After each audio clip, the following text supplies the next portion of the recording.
All right, we're all active here and chatty here tonight. So this is, I'm calling the March 19th, 2025 Cottage Grove City Council meeting to order. Our first order of business is the Pledge of Allegiance, so if you'd please rise. I pledge allegiance to the flag of the United States of America and to the republic for which it stands, one nation, under God, indivisible, with liberty and justice for all. All right, will the clerk please do the roll? Councilmember Clausen? Here. Councilmember Olson? Here. Councilmember Thiede? Here. Councilmember Garza? Here. Mayor Bailey? Here. Next on our agenda this evening is open forum. This is the opportunity for anybody who wants to speak on something that normally is, I'll say it's not on tonight's agenda. However, we do have somebody that did sign up because we had a sign up out there.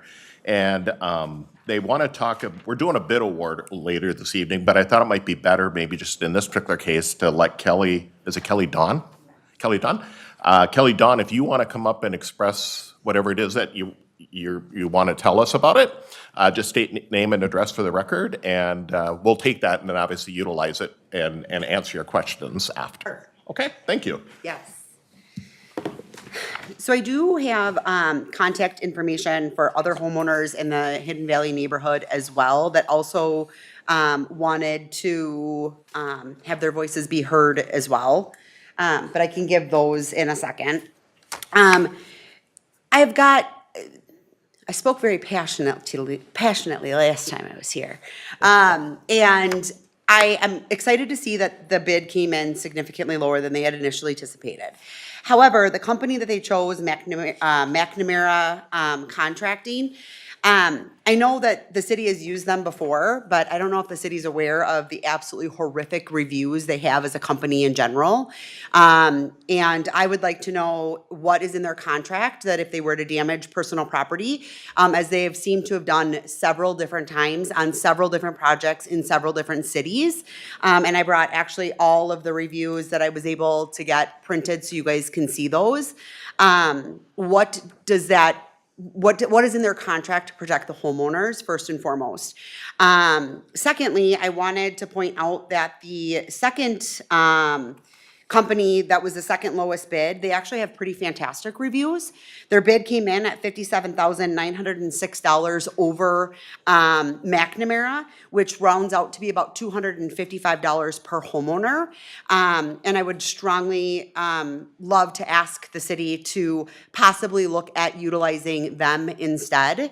I think that as a homeowner at $255 for a slight peace of mind rather than a $500 or $1,000 homeowners insurance policy deductible, especially if one of the reviews, I couldn't get it to print, but they had, McNamara had ruptured a city water line that ended up backing up in their home. And I don't know if you guys know, but if you don't have homeowners insurance that covers flooding, oftentimes those types of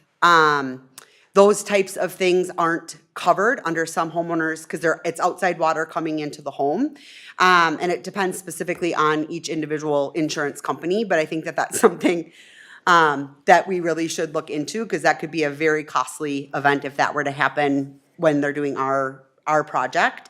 The other thing that I wanted to talk about is the park addition. So they are doing a covered pavilion with 3 picnic tables with a basketball hoop. And I wanted to actually take this back to the park redos. So all of the, many of the other neighborhoods that had gotten park redos had strong input from the neighborhoods. Hidden Valley was never given that opportunity. I bet you if you were to currently poll homeowners, I would say that roughly 90% of the neighborhood wishes our park was never redone. It was redone to significantly less of a standard than the old park. None of us even knew that the park was even being done. That was admitted by Zach in the city as well when I had originally emailed him. He said he swore that Hidden Valley was questioned about the park redo, and he went back into his notes and he couldn't find any information about it. And now here we have a large bill. And the park additions are, I think I did the math, and it came in at about $78,000 for the additions that 50% of the neighborhood doesn't want. We don't want a basketball hoop. We have a basketball hoop with paths right within a 5-minute, maybe 7-minute walking distance. How that area is in on top of the hill, that basketball hoop is just going, the basketball swings are just going to echo all the way down into the rest of the neighborhood. So I would really love to have that looked at as well. And then here's the other homeowners. Yeah, Two? you want to give it to me? Yeah. Yeah, I'll take those. Thank you. So I just wrote the name. This is Megan, and she really has the same sentiment as me. Okay. And then this is an actual letter from Kelly. And then this is all of the reviews. This is McNamara's reviews. This is the next lowest company's star ratings.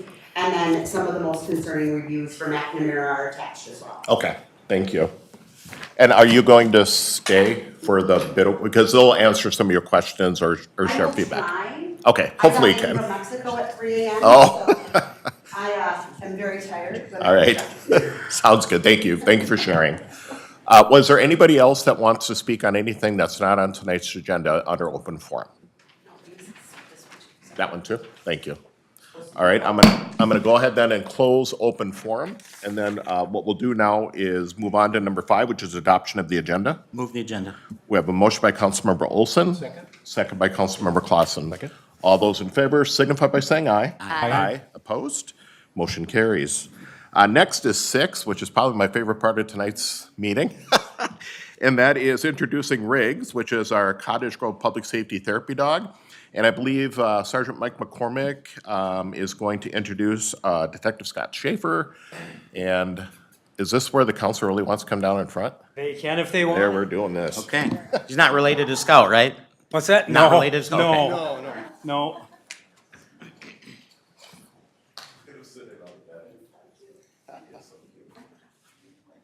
So Mayor, I do have a couple slides I was just gonna present while we do this. You gonna say hi?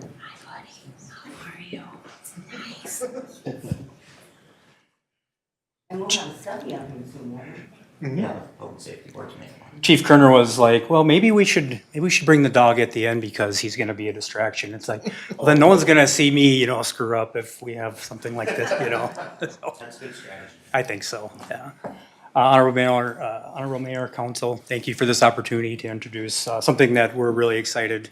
If anybody's seen our Facebook page, anything that's got 1,000 likes or more, this guy's in every one of them. So he's been a really welcome addition.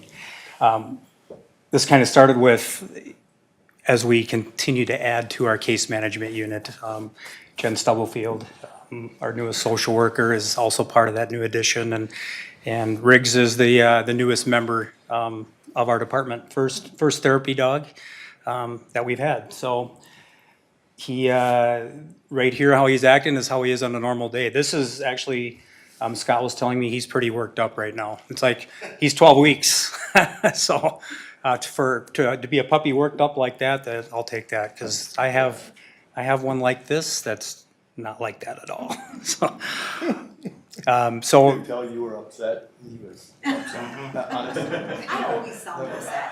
I'm supposed to live in New York, not Minnesota.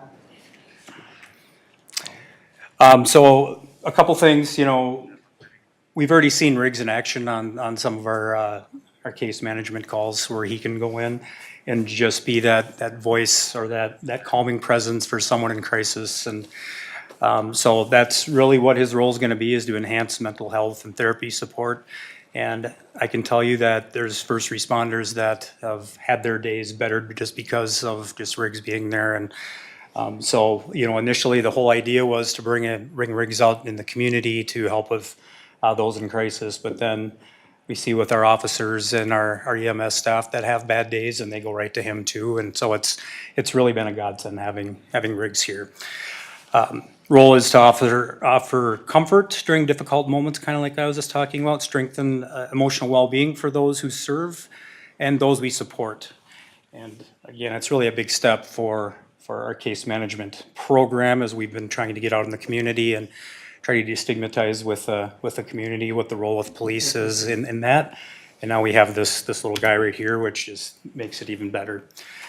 So what is he gonna do? What's his expectations? Playing a vital role with our public safety team, providing emotional support and strengthening community connections. So he's accompanied by Scott. So if Scott isn't here, then Riggs isn't out in the field. So we, just much like our canine officers, he's kind of a one dog owner kind of thing. Although Riggs can get along with just about anybody, and I don't think anybody would want to be in the room by themselves with Scout, but I'd be okay with this one. Fair point. Yeah. He's going to assist on calls where his presence can help foster trust and provide comfort during difficult situations. He's training with Soldier 6, which is an amazing group. Yeah, for those that don't know, they specialize in helping people that are dealing with post-traumatic stress or other type of stressful or mental health issues. So they know when they come in to train Riggs, they know exactly what they're going to be doing with him, and Riggs is a natural with all this, so it helps. And the other job that he's exceeds that already is bringing smiles to everyone he meets while showcasing his playful, quirky puppy personality. That's for sure. Yeah, he's got that. Yeah, right. Same thing. I Quirky mean, for sure, right? you can just tell. Not so, not always happy. Quirky for sure. We had a very generous grant from the Minnesota Department of Public Safety for law enforcement and fire for the therapy dog grant, and a lot of credit goes to Sergeant Patrick Young for doing all the legwork with that. So they handed me the program on a silver platter, so now I get to take credit. But really, there's all sorts of things going on in the background for that. And again, Soldier 6 is providing the training for Riggs and with Scott. So I was told to keep it very brief because everyone's going to want to talk to the dog and be with the dog anyways. So I'm done. All right. Well, first of all, thank you, and thanks obviously for those that went after the funding. You hear about therapy dogs, and I think our partners to the north here, Woodbury got one, and I saw pictures of it, and the council members all too, just like us, are like, oh, they're so cute, you know. And so having him here to obviously help with stressful situations that might be out in the community, I think is absolutely amazing. And I don't know, I'm hoping I'm not like spilling the beans, but I did hear that he's going to be at the Minnesota Wild game on Saturday. Yep. So Five of their dogs got picked, and he was. yep. So we'll be showcasing him at the Minnesota Wild game, I guess, on Saturday. So that's cool. So the last thing I'm going to have you do is bring him up here because we want to see him. Just settle down. Rick. Oh, now he's going to say, no, I'm done. Yeah, I'm tired.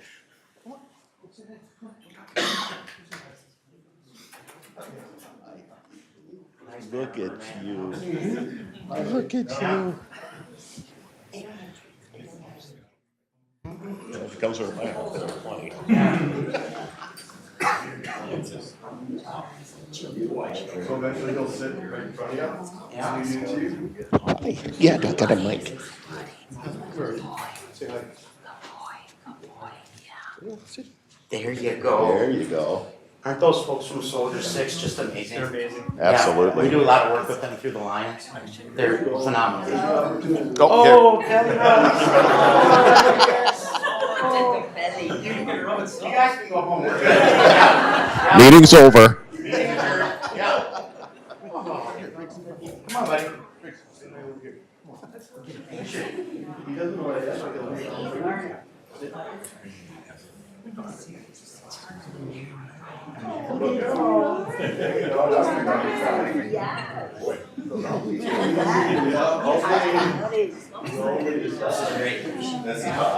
Yeah, good to see you.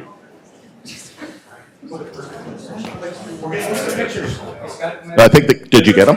Did you get pictures? Oh, All right. let's get him over here. Let's get some officials. Come here, buddy. Come here. Yeah. Can we get him to sit? The other way though. There you go, buddy. Okay. Give him a call. Right.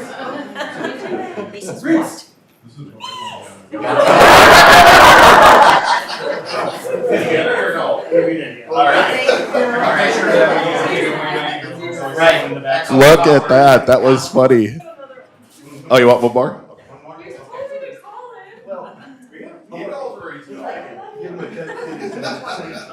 Okay. All right, I think you got it. Oh, nice. Knows his name already. That's awesome. Well, thank you for bringing him in. Nice job. Come say hi to everybody. Whenever we have future tough agendas, I think we're going to bring him in here and just let him walk around. Yes, give all the love and it'll be great. That'll be amazing.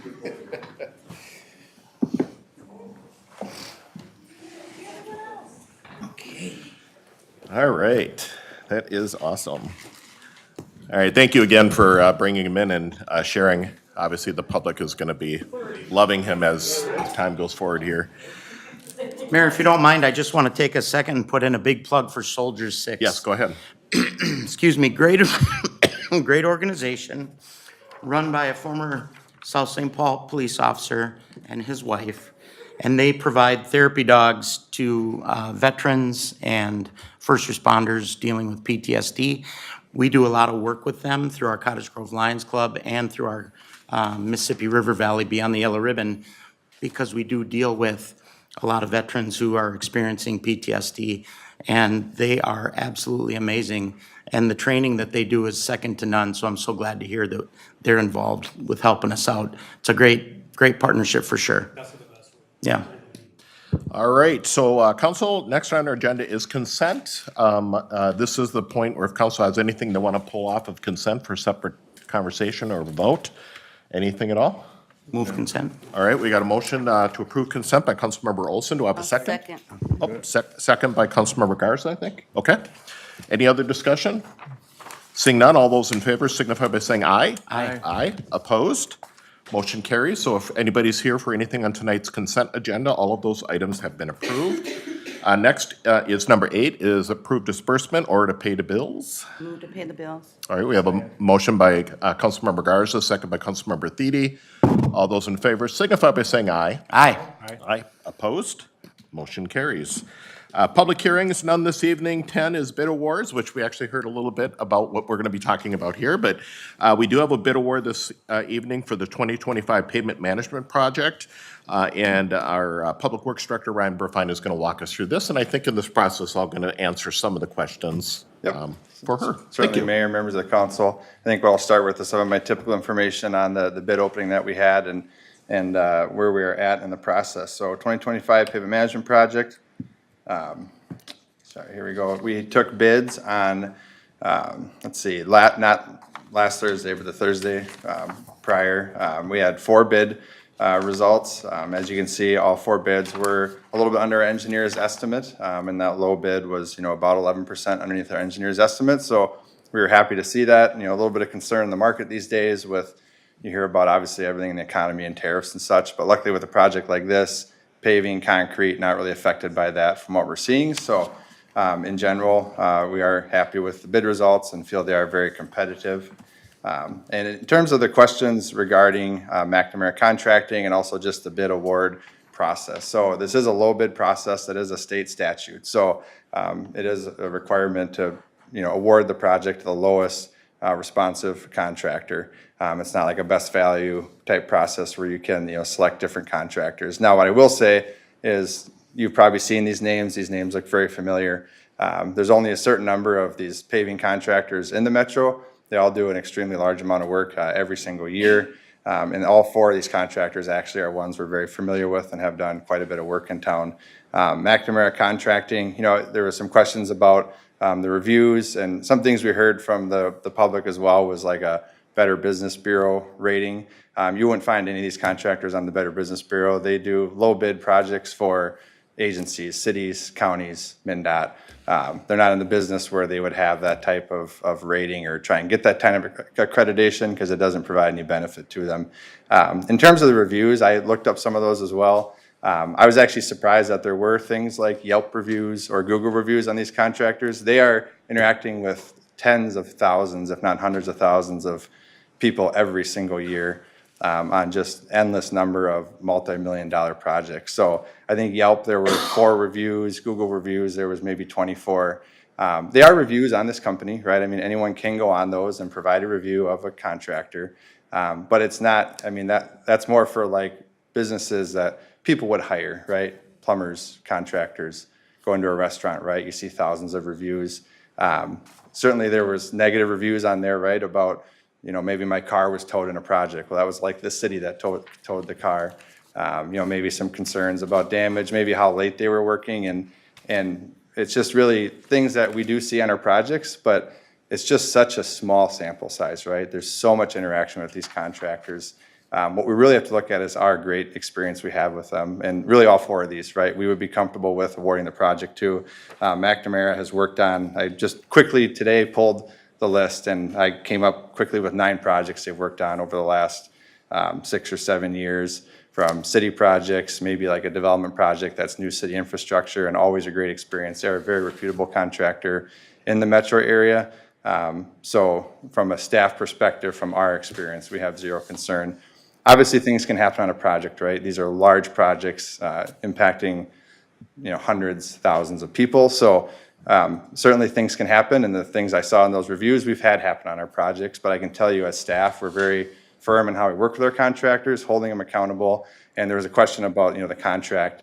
That's like a 300-page contract that we have with these contractors, dealing with all the legalese part of it and the warranties and such. And we're very strict with that contract, and also things like working hours and all the things that can impact our residents. We have an important project to complete, but we do hold the contractor accountable while we will do that. So from a staff perspective, we do not have concerns with this contractor or our experience with them. We would recommend awarding the project to them. With that, I'll stand for questions. Yeah. I'll start down here then and work my way if you have questions. I'll start with Councilmember Clausen. Thank you, Ryan. Do we also have an independent project manager that works with the contractor to make sure that the city, that works in the city's best interest, I guess? Is that true? That's correct, Mr. Mayor, Councilmember Clausen. So there's a city engineering staff who's on it, but then we also work with Bolton and Mink as our hired design consultant and project manager. We've worked with them for many, many years on pavement managements. They also have great familiarity with this contractor and their work. Thank you. Okay, Councilmember Wilson, you had something? As you know, I ask every time, have we worked with these people before, and are they reputable? And of course, the reason I ask those questions is because, on occasion, we do have bad experiences. But from what I understand, and correct me if I'm wrong, when we do have those bad experiences, 2 things happen. Number one, we don't pay for the job until it's done correctly. So any damage or issues or whatever may be caused by the contractor will be resolved to our satisfaction by the contractor. We don't just let them come by and do the silly thing twice before they get paid, and they know that. So that's one thing. The other thing is, I know that we've blacklisted contractors in the past where we've had such a negative experience with the work that they do or the way in which they interact with the city that we just decide we're not going to work with them anymore. But when you showed the list of the bids, I know we've worked with all 4 of those contractors and in general been very pleased. And I'm glad you mentioned that, we are bound by statute to work with the low bidder unless, of course, we have some findings of fact that that's just not something that we're going to be able to do. So I'm confident, as are you, that, when this project's done, it'll be done to our satisfaction. And as my colleague, Councilmember Clausen mentioned, one of the ways we ensure that happens is we have our people out there every day watching and making sure they're sticking to the specs and all the rest of it. One thing that I did want to ask, however, is, we mentioned the bid came in low, et cetera. What are you seeing in price of asphalt right now? Is it starting to climb a little bit? Sounds like we bid this right at the right time. Yep, Mr. Mayor, Councilmember Olson, that's a good question. So, yeah, we did see favorable asphalt pricing, which is really what you saw in this price here. But already you can see like gas prices starting to creep back up Right. as we go, and that's all really tied to that same oil industry. So I think we did hit the market at a good time.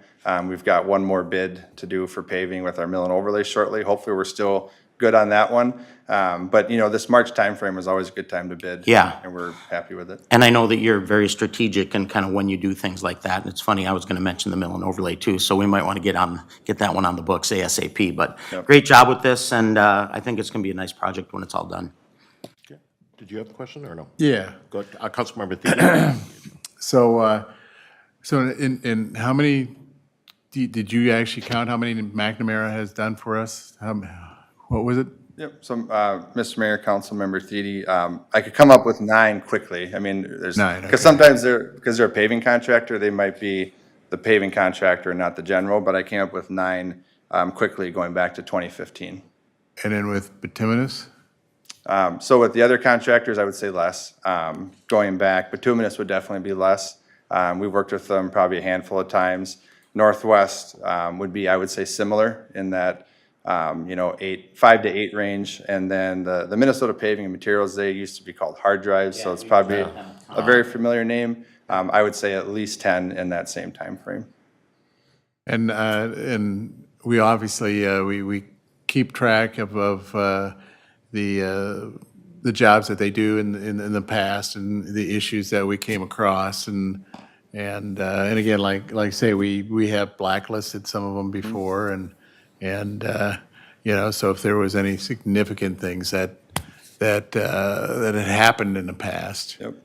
We have them which I gotta admit that it might be a little bit better than Yelp. I guess I've never really used Yelp for looking at much of anything except maybe consumer stuff, right? But, so I think, even though I don't like paying all that money to make new road in front of my house, I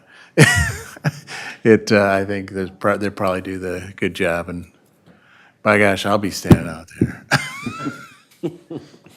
Councilmember Garza? And thank you, Mayor, and thank you. Thank you for the presentation. It was a lot of good information. And I think it was pretty much answered. My question was the same as far as how many jobs, which that was answered 9 or so. But also, do we have anything of significance that came from any of those projects with McNamara that we had to really address?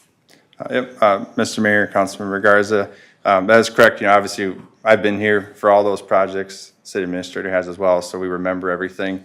Nothing major that they would have caused. Actually, to show that they do hold themselves accountable, they had a situation in 2015 pavement management completely out of their control. Mother Nature decided to drop 5 inches of rain in about 2 hours the day after they milled off the road, and it took out about 500 feet of curb that wasn't going to be replaced on Hillside Trail, and they paid fully to replace that curb, and we did not pay for any of it. They didn't do anything wrong, right? But it was Mother Nature deciding to be very difficult that morning, and it wasn't a city cost, and it was something that they bore without any challenges. So I think that just shows their willingness to step up and fix issues, even when they didn't actually cause that issue. There was no way to stop what happened. So obviously, anything can happen on any project, right? I can't stand here and say there will be no issues on this project, right? They're big projects, and we watch them very carefully, but the important part is we always work on those and we get those resolved. All right, so just a couple quick questions, and one might be in the back corner there, Mr. Zach. But one is, when we do these projects, we also have the call, we have in the past done the call where you could call a number or whatever. Is that still the case in this case? Yep, that's correct. We'll have a project hotline and email, Mr. Mayor. Okay, and the reason I'm bringing that up, because I was noticing through some of the Yelp comments or the negative reviews, there was conversations about no parking or signage.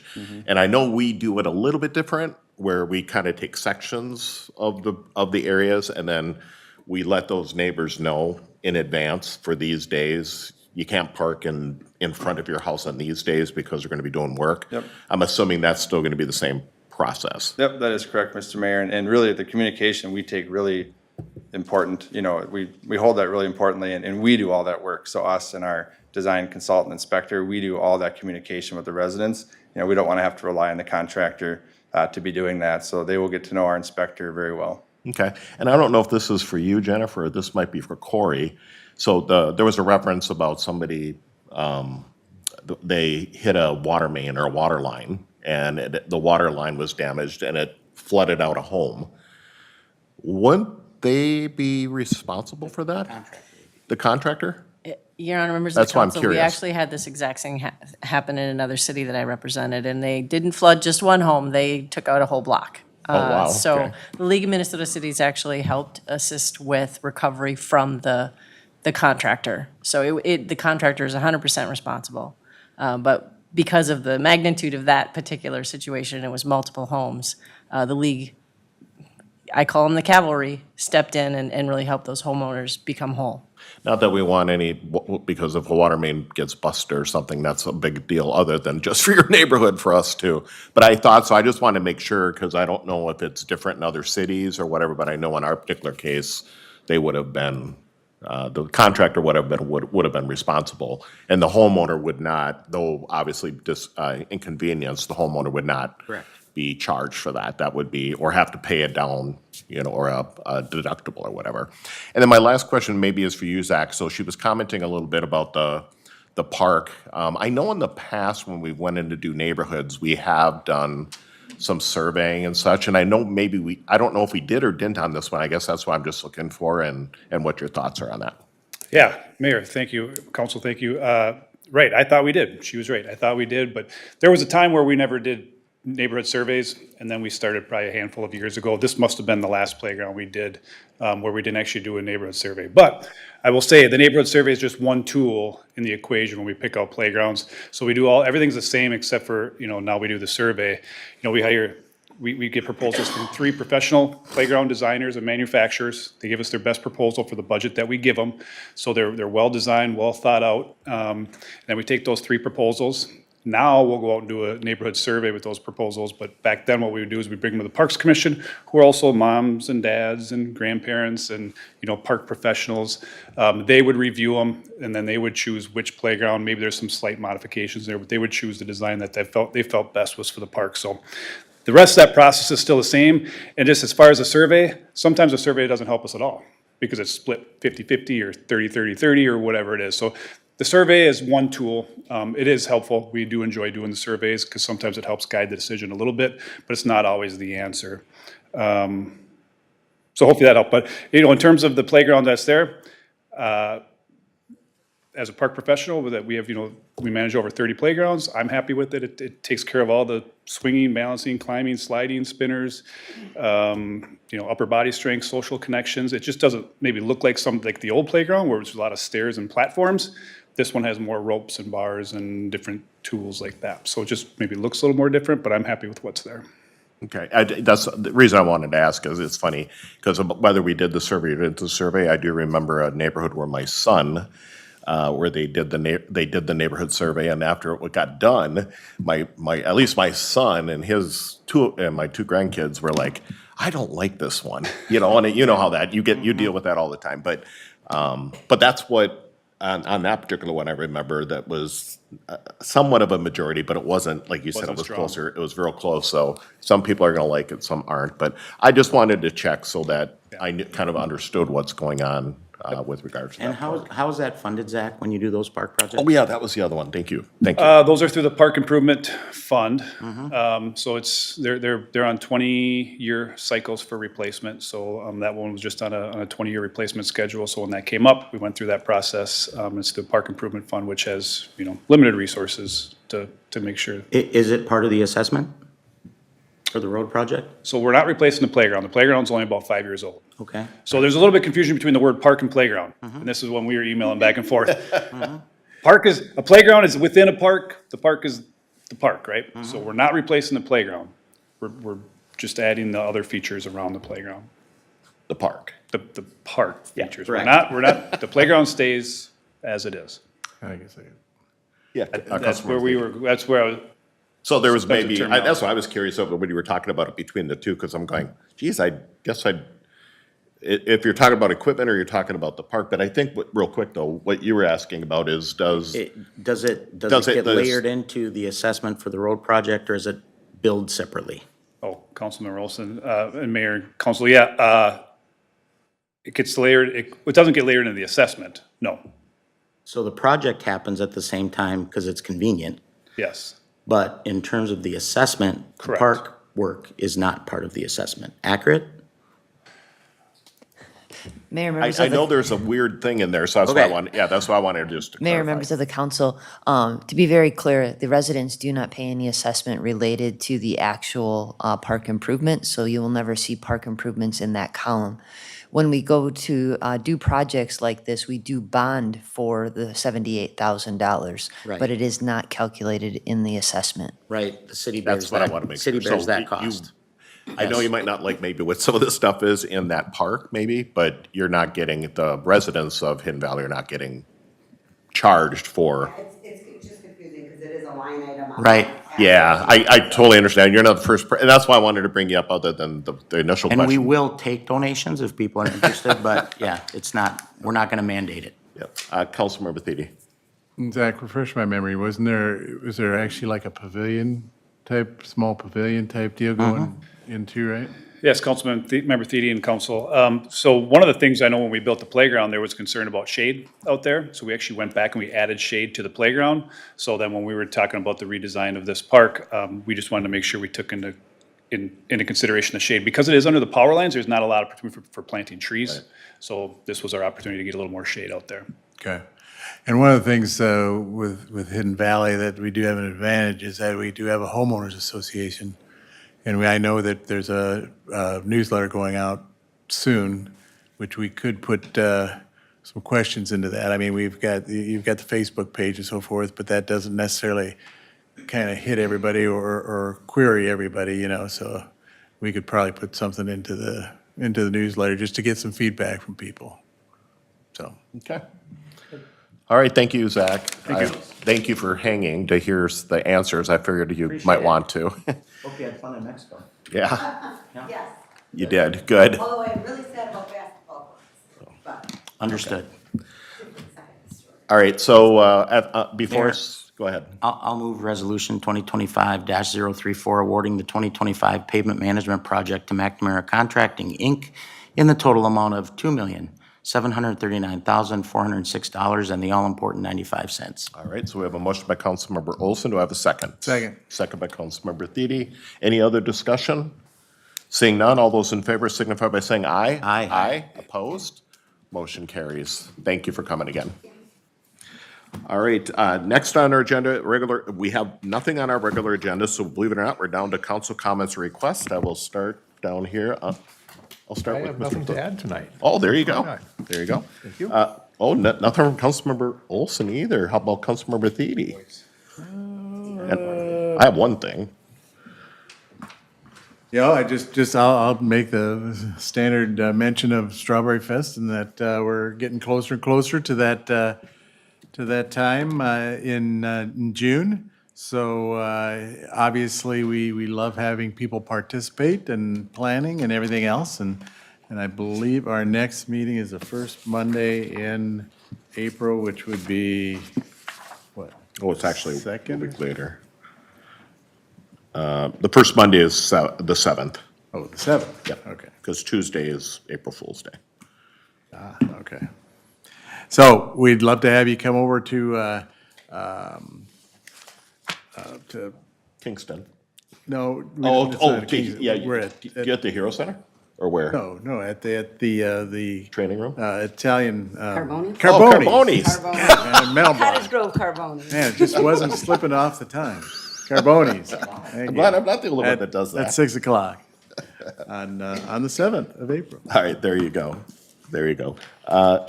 Councilmember Garza. Sure. Well, I would like to invite everyone down to River Oaks. The fish fry is in full swing, and I hear it's really good. They suggest making reservations. Friday nights are getting packed, so if you want some fish, head on down to River Oaks. And the 2025 Easter egg hunt will be coming up on April 12th, and that's going to be at our ice arena, so you can get your tickets online at the website. It's going to be a lot of fun, so hopefully your kids will make it down there, and they'll get some good eggs. All good? That's it. All right. The only other item I was just going to bring up, and it's more for informational for the public, up at the Capitol right now, there are pieces of multiple bills that are going through up there. Some are, by the way, I'll just say, depending on which bill you're looking at, I'm just going to say it, I think there's upwards of 6. And in all of these cases, just for the general public to be aware of, it's really to take away local control. So, for example, zoning, parking, materials on homes, homeowners associations, another one, and density. And the reason I wanted to bring up the public is I would just ask you to please keep informed And when you see something, whether it's from us, from a city standpoint, we haven't been as a city, been expressing our angst or our desire not to have some of this stuff, and I know we're not the only ones around there, but just to give you a couple examples of things that are up at the Capitol right now. So first of all, homeowner associations on one of the bills would be basically obsolete, and if somebody, one of your next door neighbor, decided they want to build a triplex next year, single-family home, we can't stop them from doing that. That's actually a bill that's up there, or a duplex. We can't stop, if one of these were to pass, we would not be able to stop or do no parking on any city street, because we can't require homes that are being built or whatever to be built that they had to have parking in the front of their in the front of their home or triplex or duplex. We can't tell them. One of the bills or parts of the bill was we can't tell them that they have to use certain types of materials on a home. And you might go, well, what does that mean? I mean, it's basically like you could say, I'm going to use aluminum or a metal panel like a pole barn, and they could build a home with basically a pole barn. And I mean, those are just a few of them, and I know I don't think I'm missing any that are more crazier than those that I just shared with you, but one of those bills did pass not from the House or the Senate or the governor yet, but it passed through a committee. And so I know the League of Minnesota Cities, the metro cities, and I think just about every other city, but maybe the two core cities, I'll just say that, St. Paul, Minneapolis, all are vehemently opposed to these processes, because they would literally figuratively take our ability to zone single-family, multifamily, commercial, whatever, literally anywhere in the city of Cottage Grove. So I just wanted to throw it out there. So if you see one of your legislative people, whether it's a representative or a senator or whatever, or you happen to know somebody, ask them the question, where did they stand on these bills that limit cities' abilities to zone and create ordinances that would obviously maybe it works in one community, it definitely doesn't work in another. So this one broad brush approach, and the original bill last year, which did not pass, was called the missing middle. Now they have all these other little terms that they're calling it that don't make it sound so missing middle-ish, I guess is what I'd say. So we're going to keep abreast of it. I know Tammy, Jamie, some of our people in the city here are keeping us updated on where it's at and what's going, and I've also offered myself up to our legislative team, who, by the way, I'm certain two of them most of them are all against it, and one of them, Representative Johnson, did vote against it in committee. That's correct. So the fact of the matter is, we're moving in that direction, and our contingency is supporting our stance on it, as well as the other cities around here that have that same stance. But That ask includes them. metro cities too. Yes, metro cities, same thing. You can, but please ask questions if you go to a town hall or something, talk about this particular bill, because we definitely, or bills, because we certainly don't believe that this is necessary, especially in Cottage Grove. Yes, Councilmember Garza. I just also want to interject, and you said it well, but also write your local government. If you are concerned about it, or if you don't know anything about it, do your research, read about it, understand it, because it really is affecting our community. But write our local representatives, email them. Their information is out there for you to have these conversations, but it will help. So if that's the least, go ahead and email them. Right on. Yes, very much so. All right, well, that was my only thing that I was going to mention tonight. So we do have a workshop which is open to the public this evening. It is, we're having a presentation by Yellow Tree, which is a proposed multifamily project and an abatement subsidy, which I believe, are we doing in the training room? Okay, we'll be in the training room, so we won't be in here. So we will not adjourn in here. So everyone have a great day, and thank goodness we didn't get the snow. We'll adjourn outside. Thank you.